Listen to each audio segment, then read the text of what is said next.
Okay, so this is the Samsung Galaxy Watch 4 in 2024. Nowadays, it's probably the best value for money watch in the market. Now, there are much more cheaper watches too, but they are actually not smart watches. This one is. So let's start with the design and build quality of the Galaxy Watch 4. This is one big highlight. I would say the design has aged so well. Like, it's very minimal design. The design is also carried over to the current Galaxy Watch 6 or even the last year's Galaxy Watch 5. This design just works with anything you wear. Also, Samsung made this Galaxy Watch 4 very durable. Not just a beautiful watch, but it's a durable watch too. For example, the Corning Gorilla Glass DX Plus protection on top of the watch screen is actually amazing. For example, I have knocked this watch against the wall heaps of times, and you won't believe it because it just doesn't have that much scratches on it. No screen protector, no cases for this watch ever. The only place it's showing some wear and tear is actually where the glass meets the frame. It has this glossy black paint, but if you look at the bare aluminum sides, that looks almost new and very premium though, because this aluminum feel is just amazing. And that's the beauty of any smartwatches, any premium smartwatches. Even if the price go down for those, they will still feel premium compared to any other cheap smartwatches in the market. But that's not the same thing you can say about the bezels though. Even though they can be really used as a phantom rotating bezel, but the bezel sizes are quite thick, which is rectified though with the Galaxy Watch 6. But you will notice it in certain scenarios. Most application, the watch is actually in dark mode, so you will barely notice it in real life, but there are places or you will use certain watch faces that are white or has more colors in it. You're going to notice that this is kind of big. So because this serves as a function, I would say I don't mind. But what about the water resistant? Have I tested it out? Well, actually not. But it comes with military standard 810 rating for durability and IP68 certification. But I have washed my hand many times, which got my watch wet, but the water never did anything wrong to the watch. So I guess everything is fine over the period of these 2 years of usage. Now let's talk about the unlocked features. Now, the watch actually has some cool features, like it has the IP certifications and all those things, but it also does have blood pressure monitoring system. Now, these were not available in many regions back when it was launched, but nowadays it does offer that officially, even though you could get them unofficially too, but you get the point. The blood pressure monitoring system though needs a calibration using proper medical equipment every now and then. So it becomes a little irritating at the end of the day. But then again, the watch offers that at this price range now, which is cool. And the same thing can be said about the ECG functionality or the SpO2 measurements. It does work really well, but that's probably it. I don't know what I would do with all these infos, but for those who really care about it, it's actually a good thing. But one cool thing that most watches don't offer except Galaxy watches is that, and me being a casual gym guy, I find it very useful is that body composition. That this is something that measures the body fat and stuff like that, and that is visible on this watch, and this is actually an amazing feature. It's though something that I don't use every now and then, but when I need it, I can have it. It's still not available on the Apple Watches though. Anyway, the sleep tracking isn't though that important to me, but I have seen in many cases that sometimes I took a nap at 1 p.m. or so.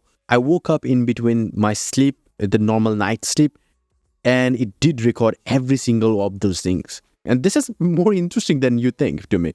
But actually, I don't have a use of it. Like, literally, I don't know why I would care about this. But for those who care about it, this is a crazy technology and the tracking is amazing. That's for sure. Same way, it also does detect auto workouts. But it does take 10 minutes to start that because it will just calibrate all those things but it will show the result all in total though. That's actually good. It's not like it's going to eliminate that 10 minutes, but it's satisfactory to me. But I'm not satisfied with one thing, and that's actually my fault. It's a non-LTE watch, so I can't really take my calls when my phone isn't around, so it's kind of irritating to me. But the calling on it has been flawless with Bluetooth calling. Just the other party in any situation, like whether I'm in traffic or with my watch on a distance from my mouth, the phone is quite a bit at a distance. This didn't result in any such of noise, like extra noise or poor quality sounds.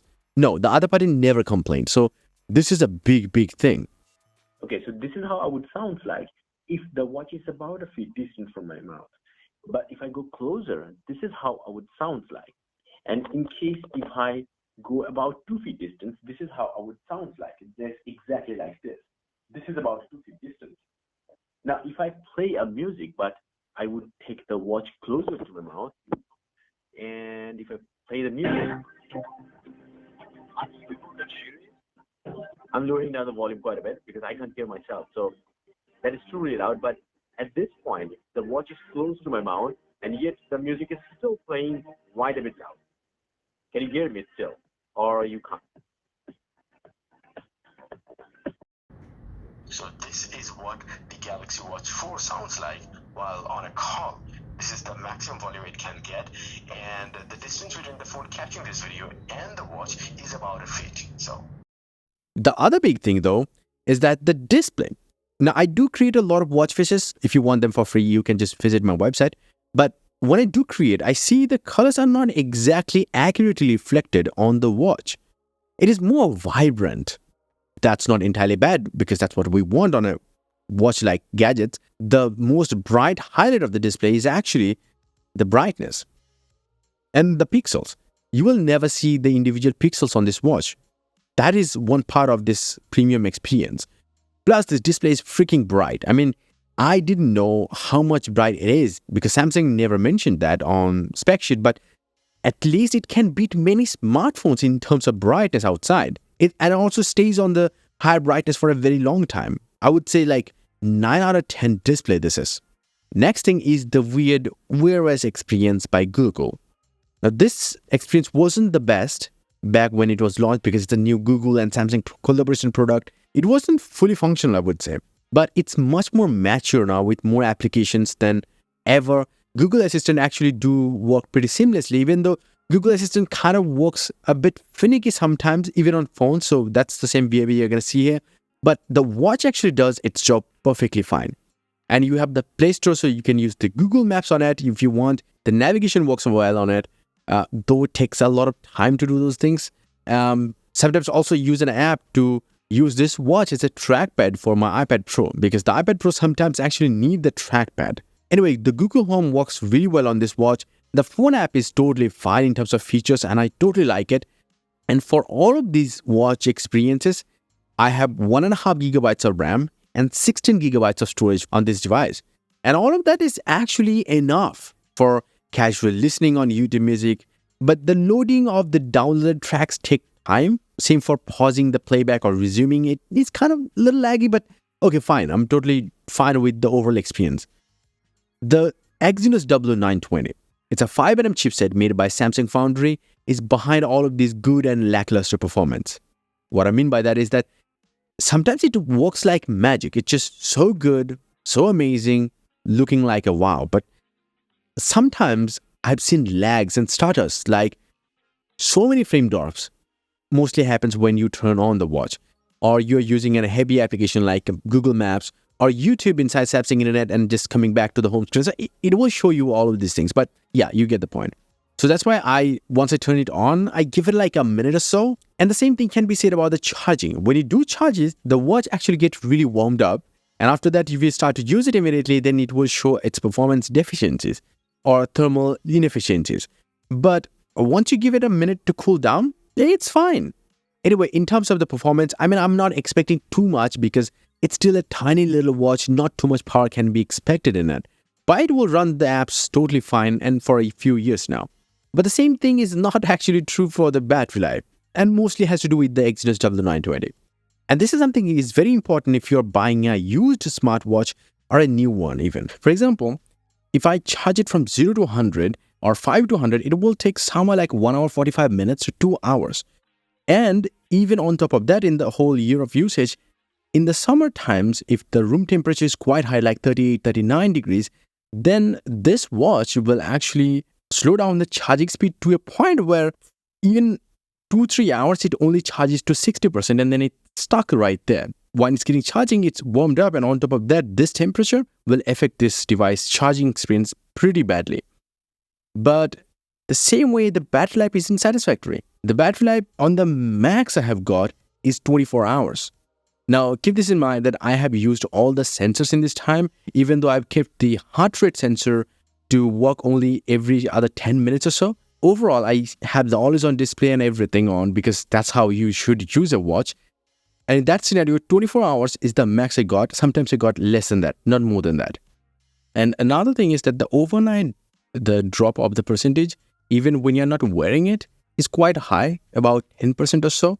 And if you're wearing it, like the sleep tracking is on, then it's somewhere like 20% to 25% is something that you're going to lose overnight. So that's the one thing to keep in mind in terms of battery life. Anyway, one thing I probably forgot to mention is that I'm using a third-party strap. It's a nylon strap. You can easily get it from Amazon for like $4-5 max. I mean, this watch strap experience has been amazing for me. And on top of that, because the watch weight isn't that much, it actually feels quite light on my hand. I mean, like I never felt that I'm wearing a watch. With this watch, you're going to get few more software updates too. And you're still going to get all the newer watch faces that are coming to much more expensive smartwatches from Samsung. So you're actually not missing out, unlike Apple smartwatches, which actually restricts the smartwatch faces too. This is not something that is in the Samsung world. So that's actually amazing, like truly good. Now, should you buy this watch or you should wait for something else? Well, the thing is, if you are thinking of getting this watch right now, this is selling at $100 or less than that sometimes. And in India, it is selling at like 8,000 rupees or so. So if you are getting this watch at this price, then this is the best deal. Just look at it. You're getting almost 95% of everything that the Galaxy Watch 6 is offering. Maybe you are not getting the slim bezel. Maybe you're not getting slightly more better battery life. Maybe you're not getting the temperature sensor. But everything else is just very much similar. The difference is just almost non-existent. But then there is one thing. Samsung actually will reintroduce this watch in the market as a 2024 Galaxy Watch 4 edition, kind of like the Galaxy Tab S6 Lite model, which means sometimes in August or October, we might get the Galaxy Watch 4 getting refreshed with the newer chipset. Maybe it will not add any more hardware features, but the chipset might get an upgrade. But we don't know what the price is going to be. At least it's not going to be $100, but it's going to be something close to like 150, 160, something like that, or 13 to 16,000 rupees or so. So in that scenario, I would say like if you just gonna wait, you can wait. But I mean, I would say like just grab it right now if you're getting it for a cheaper price and you're fine with the watch battery experience. Now for me though, I don't want to upgrade from this watch because it is 95% of what I need. Except two things is better battery life and this LTE connectivity. And that's why I'm probably going to upgrade to the Galaxy Watch 7 Pro once that arrives, because that will have over 600 mAh battery, which might give me more than 2 days battery life. So I would be very satisfied with that watch. But then again, that watch will cost me a lot more. That's the only thing. Anyway, let me know about your thoughts in the comment section below. Are you using this one, or you're probably thinking of grabbing it new or used? And yes, if you feel like you need some really cool wallpapers for your devices, whether it's a tablet or a smartphone or even a laptop, well, I have some crazy cool 8K wallpapers, stunning designs, and amazing colors. Visit my website, joindavid.com, link down below. And until the next one, bye and take care.